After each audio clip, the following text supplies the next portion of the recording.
और इसी खबर पर हमारे सहयोगी मेरे साथ दीपक गोयल लाइव जुड़ चुके हैं। इस वक्त तीसरे स्थान पर जयपुर की शिवाक्षी खांडल के साथ इस वक्त दीपक गोयल मौजूद है। दीपक, बातचीत कीजिए, जानिए उनसे कैसा लग रहा है अभी और सफलता का श्रेय किसे देना चाहेंगी शिवाक्षी खांडल? बिल्कुल, देखिए शिवाक्षी की कहानी कुछ अलग है। 2 महीने पहले दुखों का पहाड़ उनके घर पर आया और उनके जो पिता है, उनका साया है, उनसे छिन गया। यानी कि अप्रैल में उनके पिता का है वो देहांत हो गया, लेकिन उन्होंने अपना कह सकते हैं कि जो उनके पिता का सपना था कि वो एक आईएएस अधिकारी बने और उस सपने को साकार करने के लिए उन्होंने कड़ी मेहनत की। हमारे साथ शिवाक्षी खांडल हैं। उनकी ये आप तस्वीरें में देख पा रहे हैं। उनकी जो मदर है वो हैं, उनकी जो भाई हैं, उनकी जो नानी हैं, ये विद्याधर नगर इलाके में रहते हैं। और देखिए फर्स्ट अटैम्प्ट है और 3rd रैंक उन्होंने बनी है। बड़ी एक कह सकते हैं कि कठिनाइयाँ बड़ी उनको थी, दुखों का पहाड़ था। अप्रैल में 2 महीने पहले पिता का निधन हो जाता है। सबसे पहले आपको बधाई। Thank you. पिता का साया 2 महीने पहले आपके सर से उठ चुका और पिता का सपना था कि आप आईएएस अधिकारी बने। किस तरह से आपने पढ़ाई की और 2 महीने के अंदर बहुत डिस्टर्ब भी रहे? सर, मेरा केवल इंटरव्यू बचा था उस टाइम पे और मैंने फोकस केवल इस बात पे रखा कि उनका सपना है और उसे पूरा करना है, तो उसी दिशा में मैं पढ़ाई करती गई और फिर परिवार का बहुत सपोर्ट रहा। कितने घंटे आपने पढ़ाई करी? कोई आइडियल आपका रहा और किस तरीके से आपको लगा था कि 3rd रैंक आप पूरे राजस्थान में अचीव करें?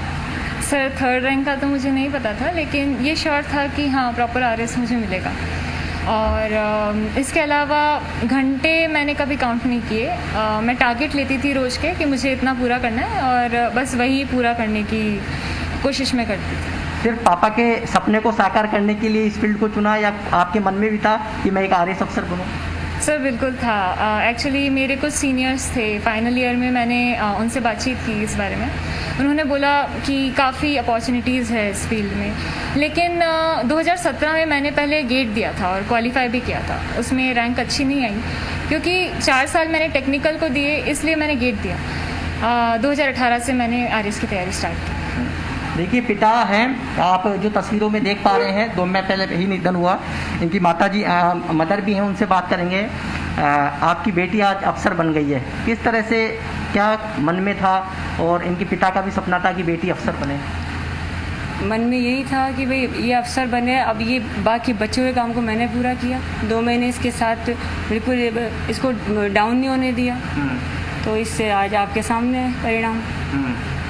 2 महीने में काफ़ी डिस्टर्ब एक तरफ। बहुत ज़्यादा। ये आप जान सकते हैं कि एक स्त्री का पति चला जाए या बच्ची का, इतना सा परिवार है, उसके बाद में कैसे क्या स्ट्रगल होता है और क्या होते, उस सबको झेलते हुए इस बच्ची ने किया। आपने इनके हौसले में कोई कमी नहीं आने दी, मतलब इस 2 महीने के अंतराल में? फिर इसने मुझे संभाला, मैंने इसे संभाला, बस यही रहा हमारा। अच्छा। पापा के सपने को तो पूरा करना ही था, बस यही टारगेट बना के हमने आगे बढ़ा।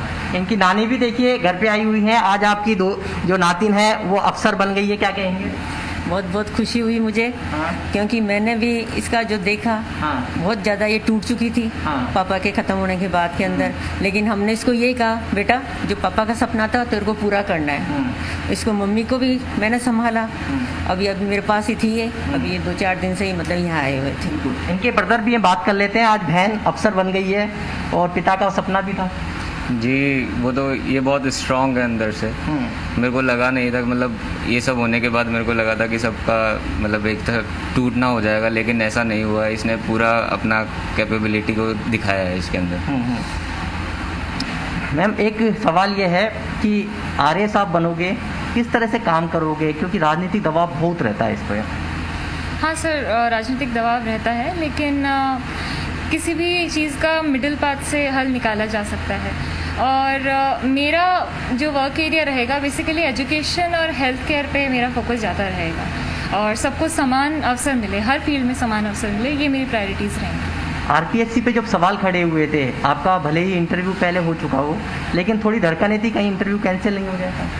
हाँ सर, वो आशंकाएं तो सभी को रहती है, लेकिन ये था जिस तरीके से मेरा इंटरव्यू हुआ और मेरे फ्रेंड्स का भी हुआ, तो मुझे पारदर्शिता दिखी उस प्रोसेस में। साथ में अगर एसीबी को कुछ आशंकाएं हैं तो वो अपना कार्य कर रही है। क्या लगता है कि इस अब फील्ड में आकर, क्योंकि अभी तो आपकी ट्रेनिंग भी होगी, कई आपको डगर है, कहीं कठिनाई आई बीच के अंदर इस डगर को पास करने में?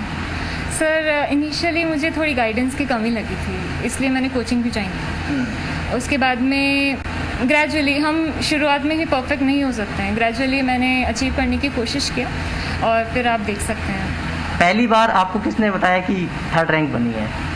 मैंने खुद नहीं देखा था। अच्छा। मैं एक्चुअली नानी के साथ में लूडो खेल रही थी और तब मेरे एक नोन का फ़ोन आया कि रिज़ल्ट आ गया है।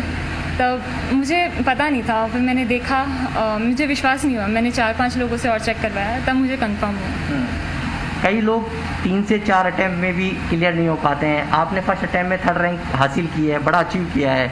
कितने आप दूसरों को क्या प्रेरणा देते हैं जो इस फील्ड में आना चाहते हैं? सर अगर हम फोकस्ड रहेंगे, डिस्ट्रैक्ट ना हो के फोकस्ड रहेंगे, सोशल मीडिया को जुडिशली यूज़ करेंगे, तो हमें सफल होने से कोई नहीं रोक सकता। तो अब क्या यूपीएससी में भी था आपका मन कि यूपीएससी फाइट करना है? सर हाँ, मुझे काफ़ी लोगों ने सजेस्ट भी किया अभी, लेकिन अभी तक मेरा कोई प्लान नहीं है इस रिगार्ड में। तो मतलब राजस्थान के अंदर रहकर ही राजस्थान के जनता की सेवा करेंगे? हाँ सर।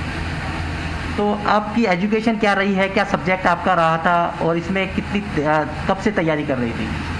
सर मैंने बीटेक किया है government women engineering college Ajmer से, और सर मैं वहाँ भी टॉपर थी। फिर वहाँ से यहाँ स्विच करना मेरे लिए थोड़ा मुश्किल था, इसलिए मैंने कोचिंग ज्वाइन की। कोचिंग ट्राई किया? हाँ। तो क्या टॉपर हमेशा 10th 12th में किस तरह की आपकी रैंक रही? 10th में मेरी 9.6 CGPA थी, जो मेरिट मानी जाती है। 12th में मुझे 84% मिला। उसके बाद में बीटेक में 83% के लगभग मेरा एग्रीगेट रहा था। भाई को भी मोटिवेट करती हैं? बिल्कुल करती हूँ मैं motivate। करते हैं भाई को? जी। और किस किस को श्रेय देना चाहेंगे परिवार के अंदर कि सबने इतना सहयोग किया इस दुख के बाद? परिवार में मेरा भाई, मेरी मम्मी, इसके अलावा जो बुजुर्ग हैं, मेरी दादी भी फरवरी में एक्सपायर हो गई थी, और मेरे नाना नानी ने मेरा बहुत सपोर्ट किया है अभी। साथ में मेरे फ्रेंड्स, उनका भी बहुत रोल रहा है, मुझे जब भी मैं गिरती हूँ संभालने के लिए उनका भी काफ़ी रोल रहा है। आपकी नानी ने कहा कि वो टूट चुकी थी, लेकिन वो संभल बिल्कुल खड़ी रही, वो बिल्कुल। हाँ सर, उस समय ऐसी सिचुएशन हो गई थी।